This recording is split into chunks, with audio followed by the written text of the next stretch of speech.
কথায় আছে ঢেকি স্বর্গে গেলেও ধান ভাঙে। সাকিব আল হাসানের বেলাতেও একই। ক্যাপ্টেন্সি ছাড়লেও নেতৃত্ব রয়েছে তার রন্ধ্রে রন্ধ্রে। সেটারই প্রমাণ মিলল আবার খেলার মধ্যে হোক কিংবা খেলার বাইরে। দলকে যেন এখনও নেতৃত্ব দিয়ে যাচ্ছেন সাকিব। টি-20 বিশ্বকাপের ফটোশুটের সময় দাঁড়িয়ে থাকা খেলোয়াড়দের নিজেই বলছেন স্যুটের বোতাম লাগিয়ে নাও, আর বসে থাকাদের বলছেন স্যুটের বোতাম খুলে বসো।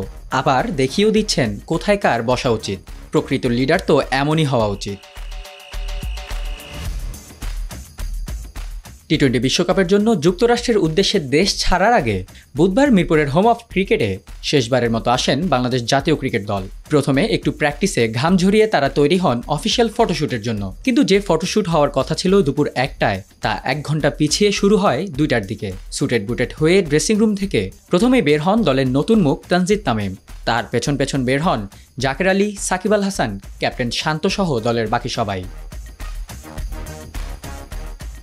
3 ধাপে হওয়া অফিসিয়াল ফটোশ্যুটের চেয়ারগুলো বসানো হয় মাঠের মিডিয়া সেন্টারের দিকে।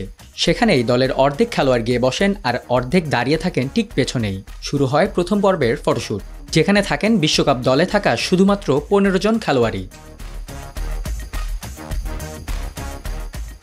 ফটোশ্যুটের দ্বিতীয় ধাপে খেলোয়াড়দের সঙ্গে যোগ দেন হাতুরু সিংহের নেতৃত্বাধীন গোটা কোচিং প্যানেল ও টিম অফিসিয়ালসরা।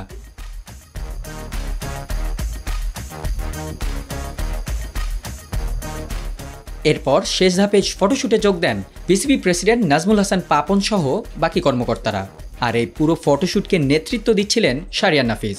সবাইকে নিয়ে ফটোশ্যুট শেষ হবার পর সাকিব তাসকিনের সঙ্গে ক্ষণিকের আড্ডায়ও মেতে ওঠেন পাপন।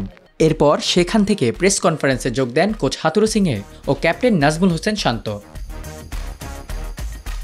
তবে এবারের ফটোশ্যুট দেখে ক্রিকেট ভক্তরা হয়তো একটু খুশি হবেন, কারণ 2023 ওয়ানডে বিশ্বকাপের আগে টি শার্ট ও ট্রাউজার পরে একাডেমি ভবনের সামনে দাঁড়িয়ে ফটোশ্যুট হয়েছিল এই দলটিরই। কিন্তু এবার টি-20 বিশ্বকাপের আগে একদম সুটেড বুটেড হয়ে চেয়ারে বসে ফটোশ্যুট হয় শান্তদের।